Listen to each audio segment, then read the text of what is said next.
Hi, welcome to another episode of Space Alert, the new monthly show of the Global Network Against Weapons and Nuclear Power in Space. My name's Bruce Gagnon. I'm the coordinator and I live in Maine. And we have a guest today, Koohan Paik-Mander, coming to us from Hawaii. Hello, Koohan. Hi, Bruce. Nice to be here. Welcome to the show. Why don't we start out with you telling us a bit about yourself briefly?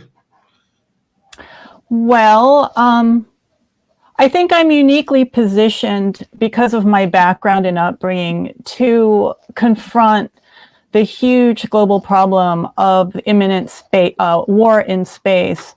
My father was born in what we now call North Korea on the border with China. And of course, he was affected very much by the Korean War, which is militarism, US militarism overseas, came to the States, married my mom, and we moved back, and I was raised under the dictatorship of Park Chung-hee in South Korea, who was a puppet dictator put into place by the United States. So I saw what that looks like and what the communities around the bases and how militarism affects communities overseas. And I was also raised on Guam because my father was an attorney and he wanted to practice law close to Asia.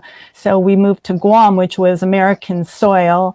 And that opened my eyes up to more devastation of militarism on communities, and particularly on nature and indigenous culture in the Marianas. But more deeply, it affected me because I saw some incredibly beautiful reefs and limestone forests and nature that is just unimaginable.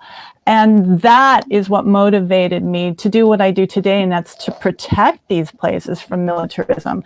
After I grew up, my first marriage was to, if you can believe it, an artificial intelligence designer who designed drones and unmanned vehicles for the military when he was getting his PhD at Carnegie Mellon, and he was doing that with a stipend that was funded by the Reagan Star Wars defense program, which actually is very much connected to what we are seeing right now with the current defense budget. There hasn't been this much funding for weaponization of space, missiles in space, since then. So much money has been diverted in the last week.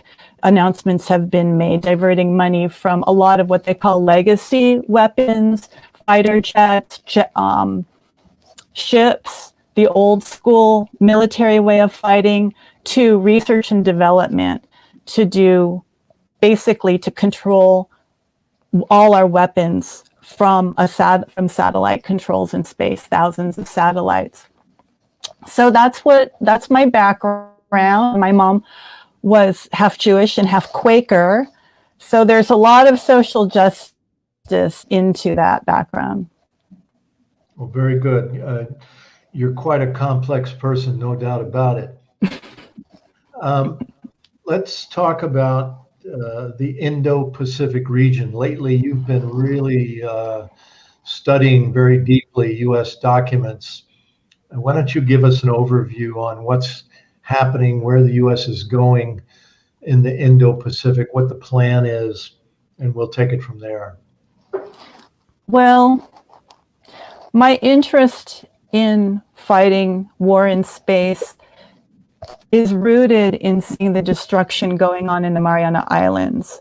That is going to be ground zero for the sheer firepower that will be able to be levied all over the world. And there's going to be, they're right now building the infrastructure for the new Space Command. Actually, that will be ground zero, but there are like satellite tracking stations, missile launch pads, missile deployment such as THAAD and Patriot going on all over the Indo-Pacific on small islands and on ships, which is what the Aegis system is. The idea is to build a huge global network that can be operated from space in areas that are not really populated very much, like these small islands. That way, there won't be a lot of challenges from local communities that are opposed to having missiles deployed or bases on their territory, like in Okinawa and like in Korea. That causes a huge headache for the Pentagon. So the idea is to create a virtual command in the cloud, interconnected invisibly, that will provide far more comprehensive control and domination over the entire planet. And it goes beyond just surveillance and centralizing control, which is already such a definition of fascism in and of itself, but it's actually the ability to call up at any given moment all the forces of the United States, Army, Marines, Navy, Air Force, and just have multiple strikes, bombs, submarines with torpedoes, whatever, once the target is identified. So just think about, a drone that we've heard about, these horrible drone strikes in the Middle East at people's weddings. Imagine a whole series of many different kinds of weapons attacking a target at once. Now, this can't be done now because the 5G is yet standardized and in place, but that is the plan. And that is why the United States, as we speak, is at the United Nations writing up or lobbying for a standardization of 5G for international telecommunications that will be compatible with their military systems. Well, I've heard you talk about the Mariana Islands training and testing area. Tell us about the the magnitude of it is breathtaking. That'll be impacted. The magnitude of this proposal of the Mariana Islands training and testing program is gut-wrenching, because it's 1 million square miles that have been carved out of the Pacific around the Mariana Islands, where all manner of full spectrum live fire training will take place year-round, which includes bombing of 3 islands. The Farallon de Medinica, Tinian will have live fire training, Guam will have live fire training, and the actual small island of Pagan at the northerlymost point of the archipelago will be subjected to all amphibious warfare, which is so reef crushing. You've got these huge tanks going on and off the reefs. This place is possibly one of the most biodiverse places on the planet because it's so untouched, so pristine. It's certainly the most cetacean, whale and dolphin rich spot on the island. There are 26 species of whales and dolphins. And as hard to believe as it is, the military EIS has proposed that every year it will maim or kill over 81,000 whales and dolphins a year in this million square mile area, which is so huge. It is over the size of the area of the whole nation of India. It's larger than the areas of California, Nevada, Utah, New Mexico, Arizona, Washington, Oregon, Idaho, and Montana. That's amazing. It's amazing. Is this what you mean when you say that the Pentagon is doing a war plan for the 21st century that is designed to hide empire, put it out in the middle of nowhere so nobody really can get their hands on it? Is that the plan? Well, yes, I do talk about the hiding of empire because, let's face it, we are now going through a kind of woke zeitgeist, and how uncool to be identified as an imperialist entity here in the 21st century, yet we are more imperialistic than ever. So it's not only hiding empire by putting empire out in the middle of the Pacific, where untold and unprecedented destruction is slated to take place, but also out in space. It's the perfect, I mean, keep in mind, from time immemorial in war strategy, stealth and invisibility has been favored, a favored tactic. So what could be more invisible than being out in the open sea or in space? Let me ask you this question. What's the general response of the people living in these areas? For example, I've heard you comment on the new Secretary of Defense, Austin, who complained about recent protests on the mainland of South Korea opposing Raytheon, where Austin, the Secretary of Defense, used to be a board member. The Raytheon product called THAAD, it's a U.S. missile defense system, is being deployed. And the people in this little melon farming community have been protesting continuously every time the U.S. tries to bring in more troops. Talk about that situation and talk about other places where the people are fired up about this, opposing the U.S. moves in the region. Well, you know, that Sosongri situation where they've been protesting the THAAD missile deployment for quite a while now is particularly heartbreaking. Like so many base protests in Korea are, you know, that poor peninsula is so geostrategically, unfortunately sited. But yeah, so all of their consistent and ferocious protests provoked the current Secretary of Defense, Lloyd Austin, to say that the alliance was acting inappropriately. The United States allies of South Korea was acting inappropriately. As a result, the South Korean government did a crackdown for the following 2 weeks, brutal crackdown on these melon farmers. Why? Because 2 weeks after that statement, there was a meeting between the Biden administration and the South Korean government. And I guess that the South Korean government wanted to show, hey, we're going to do something about these troublemakers. So, but you know, it's not going to stop them. They love their land. They will continue to fight. People in Korea have war in living memory. They're not going to let this slide, and they're going to fight for peace, and they're going to fight for a peace treaty.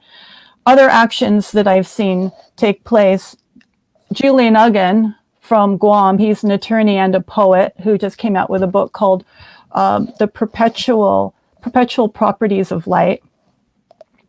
His organization, Blue Ocean Law, had filed a complaint to the UN for human rights abuses to the Special Rapporteur for Indigenous People. And as a result, the UN has written a letter to President Biden saying, hey, you know, what you're doing in Guam is completely out of bounds, and there was no consideration given whatsoever to the indigenous people, and it breaks a treaty with the UN that the United States is a party to, which is the UN Declaration on the Rights of Indigenous People. What they're doing on Guam and in the Marianas, it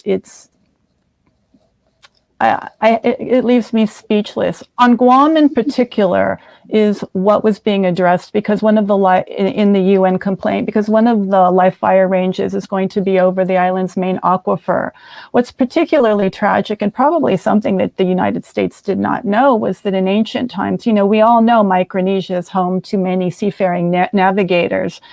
The celestial navigators are the best in the world. In fact, they're the ones that taught the Hawaiians, Nainoa Thompson, how to run the Polynesian Voyaging Society. But in any case, during storms or time of need for these tiny little islands in Micronesia, if people needed water, they went to Guam. Guam had the biggest, best aquifer. So the idea of risking that water supply for the entire region it's sinful. Criminal, yes. Criminal. And all of these military moves by the U.S. in the region are aimed at who? North Korea? Hardly. Well, we're being told that China's being very aggressive, and of course that is being exaggerated. Let's be clear, this is really all about selling weapons. We've had a global economy in the last 10 or 15 years that's been stagnant. And capitalism is a beast that needs to continually expand or it dies.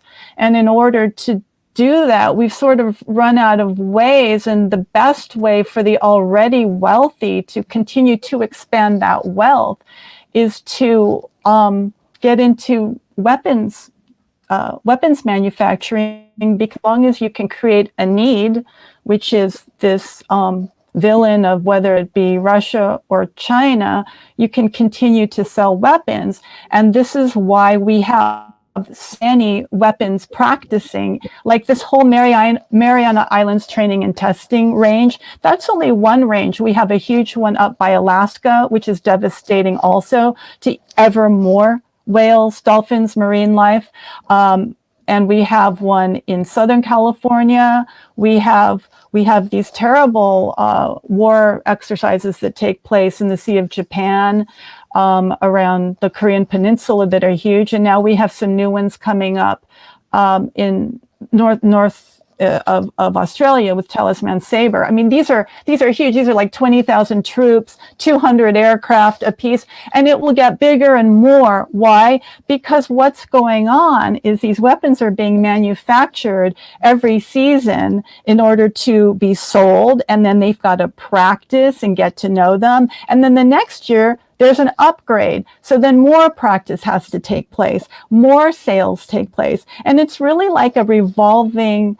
It's like selling a new Buick every season, and that's really what it is. But in order to continue selling, and to continue selling not only the American people, but the populations of all of the quote unquote allies, which are really client states, is to convince people that there's threats to our regional security and to create a need. It's like if you want to sell deodorant, you have to tell people how stinky they are. Right? So if you want to sell weapons, you've got to tell people how endangered they are.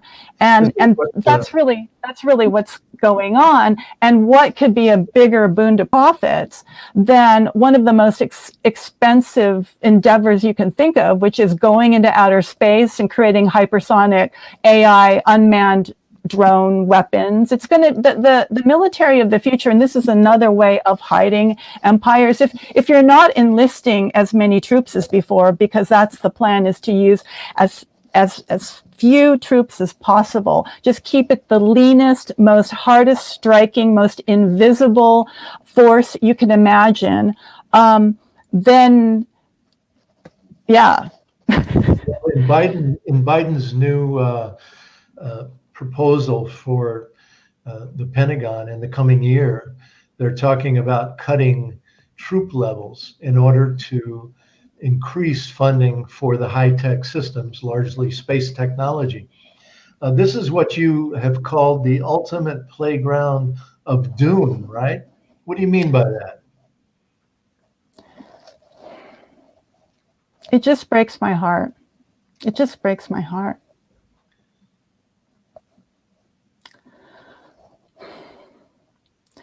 Well, I'm talking about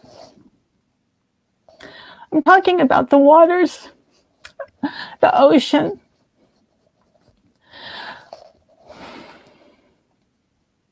It's so beautiful. I often describe how easy it is to hide this militarism by using the ocean, by comparing it to Asian calligraphy. And anybody who's taken art history or studied calligraphy knows that unlike in Western art, where you have a subject that is the subject and you don't really think about the negative space, like the calligraphy is the black mark and then the negative space is the white in the background. It's very important for a skilled calligrapher to find balance between the negative space and the positive space, right?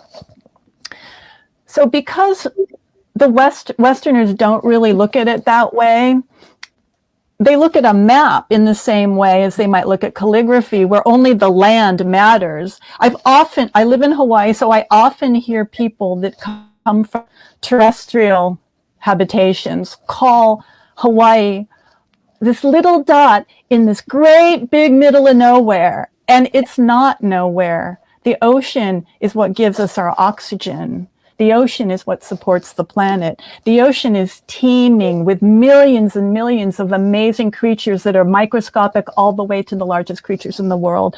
The ocean holds the island that is the home to Mauna Kea, the largest mountain on the planet if you go from the summit to the bottom. The ocean holds the deepest place on Earth, which is the Mariana Trench right off the coast of Guam.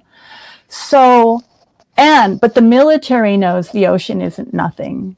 The military knows that it can do all its shenanigans in the ocean and nobody will say anything. And what happens? We kill the ocean. We kill all the we're already losing 200 species a day according to climate, and it's probably according to the UN with climate change, and it's probably more.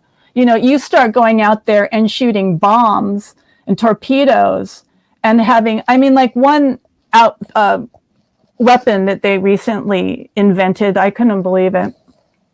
It's called I forget what it's called, but it's a drone that goes back and forth from Asia to the United States, back and forth across the Pacific. It's unmanned. It just does this nonstop, and it's a submarine tracker. It's a submarine hunter, and it's looking for Chinese submarines, and so it's just shooting high frequency sonar all the time, which is super bad for whales. It kills whales all the time. And what's particularly insidious and insulting is it steals the design from the indigenous Pacific canoes with the outriggers, like a Hawaiian outrigger canoe. So it's like this steel outrigger canoe. It's called a Sea Hunter, I think. And it just goes back and forth, never sleeping, 24/7. There are inventions happening right now that are so unbelievably diabolical. I just want to throw up. Let's talk just a bit more about 5G.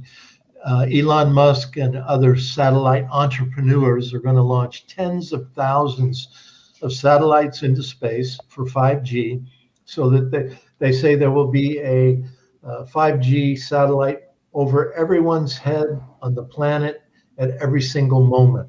There's that many of them. This means that they're going to punch a hole in the ozone layer because of all the toxic exhaust from rockets. They're going to increase space debris problems, overcrowding of the orbits. It's all a huge environmental problem. You want to talk about the ocean. Space is an ocean surrounding our planet, and we're polluting it like nothing has ever happened before. But there's 5G, as you mentioned earlier, has military application. Can you talk just a bit more about that, please? Well, before I go into that, and I sort of touched upon it earlier, you reminded me of how so many of the struggles on the ground right now that we've been hearing about for the past 10 years, because it's been in the works, is to lay down this infrastructure, this grid that is required to enable the Space Force to work. Right now, we don't have the grid for the Space Force to do what it's planning to do, which is to be sort of an operating system that integrates all the forces. So it can be synchronized and create these strikes that are unprecedented in magnitude, just so many coming in at once. So there are a string of islands that ring around the east coast of China. They drop down from Japan, called the Ryukyu Islands. Okinawa is one of them. We've heard for many decades about the unhappiness of an outrage of the Okinawan people with militarism on their island. What we haven't heard so much about is that now these islands are being Hi, Bruce, you're back. Now these islands are being militarized, but not with Okinawa old-style bases, the brick-and-mortar bases. They are being ripped up to build missile launch pads, satellite tracking stations. The people are very unhappy. These are tiny little islands, and also rocket launch pads. New Zealand right now, the indigenous people are terribly unhappy about a rocket launch pad that's going up there, or that has gone up. It's been up for 3 years, and these things crash, and these things pollute. Alaska, the same thing. They tried to do one in Hawaii, and because I'm connected with Global Network Against Weapons and Nuclear Power in Space, I was able to hook the activists up there, and we chased them off. But they ended up going to New Zealand, and I guess the point I want to make, and Guam and the Northern Mariana Islands as well in that same archipelago, and the point I wish to make is that war in space, it's not this abstract thing with rockets that just explode in space and that's it, and one is owned by China and one is owned by America. The infrastructure, the whole point is to sell weapons. So they've got to build an infrastructure that will support the continual sales of weapons. Like, say, when the car manufacturing industry came into being, you had to put the highway system down before you could continue to sell a car every year. And so that's what's being done now. And we know how destructive it is to pave roads all over the United States. Well, right now, they're paving reefs, they're dredging reefs, they're covering wetlands with concrete. They're taking sustainable people off their sustainable farms and putting a THAAD deployment facility there. Right now, that infrastructure is being built all over the Indo-Pacific, and it is going backwards so fast that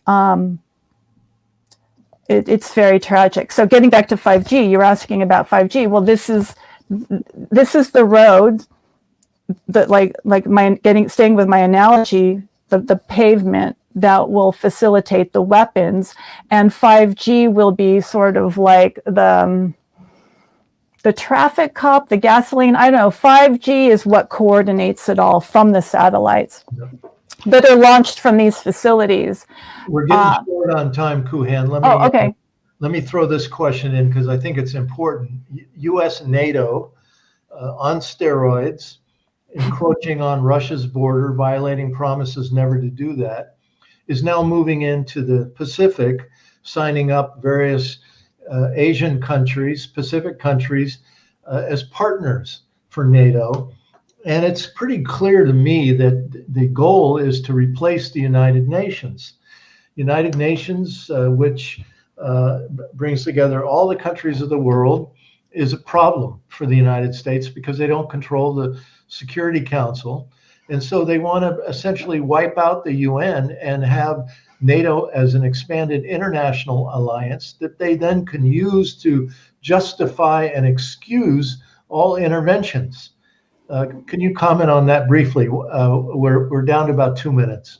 Well, it's going to be much easier to sell weapons because all of the NATO partners are in the weapons trade, whereas UN isn't. So that's why they want to get out. And you'll hear over and over again the US talk about how, well, China doesn't follow a rules-based order. And that's why we need to militarize the area here. And we need to make sure that all the shipping lanes are clear because they're not following the rules. But hey, Sergei Lavrov, who's the defense minister, or he's a high-ranking official in foreign minister of Russia, he's like, dudes, rules-based order, what do you think the UN is? The UN is a place where we have come together, we have drawn up rules that we can all mutually agree on by consensus, and you're telling us we're not following the rules-based order? You're the one not following the rules-based order. So that's what I have to say about this NATO thing. It's just, very exclusionary. It's just the people that want to buy and sell weapons from the United States. All right, in the last minute, Koohan, or last 45 seconds, what can people do? Get the word out. Understand how grave this is, and contact the Global Network Against Weapons in outer space so that we can organize and we can have a voice and we can educate our Congress people about how grave. I don't think our Congress people really understand exactly what this is. It's going to be game changing in the same way going to Amazon and clicking change our lives versus going shopping at our local bookstore. It's going to, I mean, even more game changing than that. This is something. All right. Thank you, Bruce. Thank you. And thanks for watching our second episode of Space Alert. We'll be back next month with another edition. We thank Will Griffin for doing the production work. And thank you, Koohan, for coming on the show. Well done. Good luck to everybody and get organized. Yeah.